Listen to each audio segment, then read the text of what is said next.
ಪೆಟ್ಟಿಗೆ ಒಳಗೆ ಐತೆ, ಒಳಗೆ ಏನೈತೆ ಯಾರಿಗೂ ಇದ್ರ ಮ್ಯಾಗಿಂದ ಅವ್ರ ಮಾನ ಮರ್ಯಾದೆ ಇದ್ರೆ ಬಿಟ್ಟು ಬಿಡೋಕ್ಕದನ್ನ ಹೇಳೋದು. ಕಾಂಗ್ರೆಸ್ನವ್ರು 5,000 ಲಿಂಗಾಯತರಿಗೆ, ಉಳ್ಕಿದ ನಮ್ಮ SC/ST ಜನ 3,000, ಸಾಬ್ರಿಗೆ 1,000. ಯಾಕೆ ಡೌನ್ ಆಗೈತೆ ನೋಡಿ ಸಾಬ್ರ ರೇಟ್. ಬಾಗಲಕೋಟೆ ಹಾಗೆ ದಾವಣಗೆರೆಯ ಬೈ ಎಲೆಕ್ಷನ್ ಮುಗಿದಿದೆ. ಈ ವಿಚಾರವಾಗಿ ಯತ್ನಾಳ್ ಅವರು ರಿಯಾಕ್ಟ್ ಮಾಡಿದ್ದಾರೆ. ಯಾರು ಗೆಲ್ಬಹುದು ಅನ್ಸುತ್ತೆ ಅಂದಿದ್ದಕ್ಕೆ ಪೆಟ್ಟಿಗೆಯೊಳಗೆ ಭದ್ರ ಆಗಿದೆ ನನಗೇನ್ ಗೊತ್ತು ಅಂತ ಹೇಳ್ತಾ, ಜೊತೆಗೆ ಈ ಹಿಂದೆ ಇವರ ವಿರುದ್ಧವಾಗಿ ವಿಜಯಾನಂದ ಕಾಶಪ್ಪನವರು ಒಂದಷ್ಟು ಹೇಳಿಕೆಯನ್ನ ಕೊಟ್ಟಿದ್ರು. ಕರೆಯದೇ ಇದ್ರೂ ಬಂದು ಪ್ರಚಾರ ಮಾಡ್ತಾ ಇದ್ದಾರೆ ಬಾಗಲಕೋಟೆಯಲ್ಲಿ ವೀರಣ್ಣ ಚರಂತಿಮಠ ಅವರ ಪರವಾಗಿ ಅಂತ, ಅದಕ್ಕೂ ಕೂಡ ಟಾಂಟ್ ಕೊಟ್ಟಿದ್ದಾರೆ. ಹಾಗೆ ಸಿದ್ದರಾಮಯ್ಯನವರಿಗೆ ಹತಾಶೆ ಯಾವ ರೀತಿಯಾಗಿದೆ ಅನ್ನೋದು ಕಾಣಿಸ್ತಾ ಇದೆ ಅನ್ನೋದನ್ನು ಹೇಳ್ತಾ ಕಾಂಗ್ರೆಸ್ ನಾಯಕರಿಗೆ ಟಾಂಟ್ ಕೊಟ್ಟಿದ್ದಾರೆ. ನೋಡ್ಬೇಕಾದ ಪೆಟ್ಟಿಗೆ ಒಳಗೆ ಐತೆ, ಒಳಗೆ ಏನೈತೆ ಯಾರಿಗೂ ಪ್ರಯತ್ನ ಮಾಡಿದ್ವಿ ನಾವು. ಚರಂತಿಮಠರು ಭಾರತೀಯ ಜನತಾ ಪಾರ್ಟಿ ಸಲುವಾಗಿ ಯಾವುದೋ ಮಕ್ಕಳ ಮಾತು ಕೇಳಿ ಕರೆದಿಲ್ಲ ಪರದಿಲ್ಲ ಅಂದ್ರೆ ಇವಾಗ ನನ್ನ ಮಕ್ಕಳು ಅವರಿಗೆ ಅವ್ರು ಹೆಂಡ್ರೆ ಕರೀದಿಲ್ಲ, ಅದು ಗೊತ್ತಿಲ್ಲ. ನಾ ಏನು ಅನ್ನೋದು ಜನರಿಗೆ ಕೊಡ್ತೈತೆ. ಜನರು ಬಯಸ್ತಾರೆ. 4 ಮಾಜಿ ಮುಖ್ಯಮಂತ್ರಿ ಹೋದ್ರೆ ನಾವು ಒಂದು 100 ಮಂದಿ 1000 ಮಂದಿ ಕೊಡಿಸೋದಾಗಿಲ್ಲ. ನಾವು ಹೋದ ಹಳ್ಳಿ ಒಳಗೆ 4,000, 5,000, 10,000 ಜನ ಸಿಗ್ತಾರೆ. ಇದ್ರ ಮ್ಯಾಗಿಂದ ಅವ್ರಿಗೆ ಮಾನ ಮರ್ಯಾದೆ ಇದ್ರೆ ಬಿಟ್ಟು ಬಿಡೋಕ್ಕದನ್ನು ಹೇಳೋದು. ಜನರ ಪ್ರತಿನಿಧಿ ನಾವು ಇದೀವಿ, ನಿಮ್ಮಂಗೆ ಚಮಚಾಗಿರಿ ಪ್ರತಿನಿಧಿಗಳಲ್ಲ. ಹತಾಶೆಗ್ಯಾರ ಅವ್ರು ಯಾರೂ ಮಂದಿನ ಕೂಡಲಿಲ್ಲ. ಕಡಿ ದಿವಸ BJP ರೋಡ್ ಶೋನೇ ಕ್ಯಾನ್ಸಲ್ ಮಾಡಿದ್ರೆ, ಯಾಕಂದ್ರೆ ನಾ ಇದ್ದೆ. ಎಲ್ಲರೂ ಯತ್ನಾಳ್ ಏನೊಂದು ತೆಗೆದುಬಿಟ್ರೆ ನನ್ನ ಮರ್ಯಾದೆ ಹೋಗ್ತದೆ ಓಡೋಗ್ಬಿಟ್ಟ. ಅದು ಅಸಹ್ಯ. 6 ದಿವಸ ಅಲ್ಲ 7 ದಿವಸ ಅದ ರೀ ಅವರು. ಚುನಾವಣೆ ಸಾಯಂಕಾಲ 5 ಗಂಟೆಗೆ ಮುಗಿತನಾನು ಮುಖ್ಯಮಂತ್ರಿಗಳು ಎಷ್ಟು ಹತಾಶೆ ಆಗ್ಯಾರ ಅನ್ನೋದು ತೋರಿಸ್ಕೊಡ್ತೈತೆ.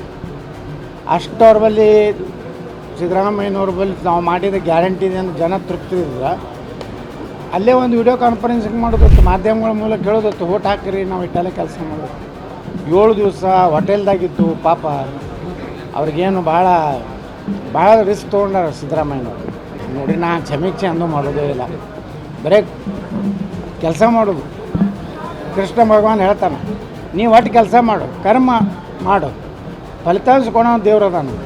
ಸುಮ್ಮನೆ ಇಟ್ಟಿರಲಿ ಗೆದ್ದು ಬರ್ತದೆ ಹಾಗೆ ಹೀಗೆ ಅಂತೇನು ಹೇಳೋದು. ಅದು ಮತದಾರರ ನಿರ್ಣಯ ರೀ. ಒಳಗೆ ಏನು ಮಾಡ್ಯಾರ ನಮಗೆ ಏನು ಗೊತ್ತಾ. ಕಾಂಗ್ರೆಸ್ನವ್ರು 5,000 ಲಿಂಗಾಯತರಿಗೆ, ಉಳ್ಕಿದ ನಮ್ಮ SC/ST ಜನ 3,000, ಸಾಬ್ರಿಗೆ 1,000. ಎಷ್ಟು ಡೌನ್ ಆಗೈತೆ ನೋಡಿ ಸಾಬ್ರ ರೇಟ ಕಾಂಗ್ರೆಸ್ನಾಗ. ಹಾಗೆ ಮಾಡ್ಯಾರ ಎಲ್ಲ ಕಡೆ. ಲಿಂಗಾಯತರಿಗೆ 5,000 ನೋಡ್ರಿ, ಲಿಂಗಾಯತರಿಗೆ ಹೆಚ್ಚು ಕೊಟ್ಟಾರ. ಇವ್ರು ಕಾಂಗ್ರೆಸ್ನವ್ರು ಮೊದಲು ಸಾಬ್ರಿಗೆ ಹೆಚ್ಚು ಕೊಡ್ಬೇಕಲ್ರಿ, SC/ST ಜನಕ್ಕೆ ಹೆಚ್ಚು ಕೊಡ್ಬೇಕು. SC/STರಿಗೂ ಕಡಿಮೆ ಅತ್ತ, ಲಿಂಗಾಯತರಿಗೆ ಹಚ್ಚತ್ತೆ. ಇದೆ ಅಂತ ನ್ಯಾಯ ಇದು. ಭಾಳ ಸಾಮಾಜಿಕ ನ್ಯಾಯ ಎಲ್ಲಿ ಬಂತು? ಎಲ್ಲರಿಗೂ ಮತದಾರಿಗೆ ಒಂದೇ ಥರನಾಗಿ ಒಂದೇ ಓಟ್ ಇಲ್ರಿ. ಅಂಬೇಡ್ಕರ್ ಸಾಹೇಬ್ರು ಏನು ಹೇಳ್ಯಾರ, ಒಬ್ಬ ಟಾಟಾ ಬಿರ್ಲಾನ್ಗೆ ಓಟಿನ ಕಿಮ್ಮತ್ತು ಒಂದೇ, ಒಬ್ಬ ಗುಡ್ಸಲ್ದಾಗೇನೋ ಒಂದೇ. ಅದು ಕಾಂಗ್ರೆಸ್ನವ್ರು ಲಿಂಗಾಯತರಿಗೆ 5,000 ಕೊಡೋದು, 7,000 ಕೊಟ್ಟಾರ. ನಮ್ಮ ಸತೀಶ್ ಜಾರಕಿಹೊಳಿ ತಮ್ಮ ಸಮುದಾಯಕ್ಕೆ 3,000 ಕೊಟ್ಟಾರ. ಎಷ್ಟು ಅಪಮಾನ ಇದು! ಖರೇಂದ್ರ ಆ ಸಮುದಾಯಕ್ಕೆಲ್ಲ ಅಪಮಾನ ಮಾಡ್ಯಾರ ಅವರು. ಈಗ BJPಗೆ ಸೇರುವ ಕಾಲ ಸನ್ನಿಹಿತ ಇರೋದು ಏನಿಲ್ರಪ್ಪ ನಾವೇನು ವಿಚಾರ ನಾ ಹೇಳಿಲ್ಲ. ಇಡೀ BJP ಎಲ್ಲ ಶಾಸಕರು ಒಂದು 4 ಅದಾವ ಛಲಗಳನ್ನು ಅವ್ನು ಬಿಟ್ಟು ಇಡೀ BJP ನಾನು ತೊಗೋಬೇಕಂತ ನಿರ್ಣಯ ಮಾಡ್ಯಾರ. ಇವು ಸುಮ್ಮ ಮಾತಾಡ್ತಾವೆ, ಏನು ಮಾಡೋದು? ಇವು ಹತಾಶೆಯಾಗಿ ಇಂಥವು ಮಂಗ್ಯಾಗಳ ಕಡೆಯಿಂದ ಸ್ಟೇಟ್ಮೆಂಟ್ ಕೊಡಿಸ್ತಾರೆ. ಅವಕ್ಕೇನು ಕೆಲಸ ಇಲ್ಲ. ನೀವು ಅವನ ಪತ್ರಿಕಾಗೋಷ್ಠಿಗೆ ಹೋದ್ರೆ ನಿಮ್ಮ ಮನೆಯಿಂದ ಉಪ್ಪಿಟ್ಟ ಚಾವ್ ಐತು ಬರ್ರಿ. ಯಾವುದೇ ಸುದ್ದಿಯ ಅಪ್ಡೇಟ್ ಅನ್ನ ಮಿಸ್ ಮಾಡ್ಕೊಳ್ಬಾರ್ದು ಅಂದ್ರೆ ಈಗಲೇ ಒನ್ ಇಂಡಿಯಾವನ್ನ ಸಬ್ಸ್ಕ್ರೈಬ್ ಮಾಡಿ.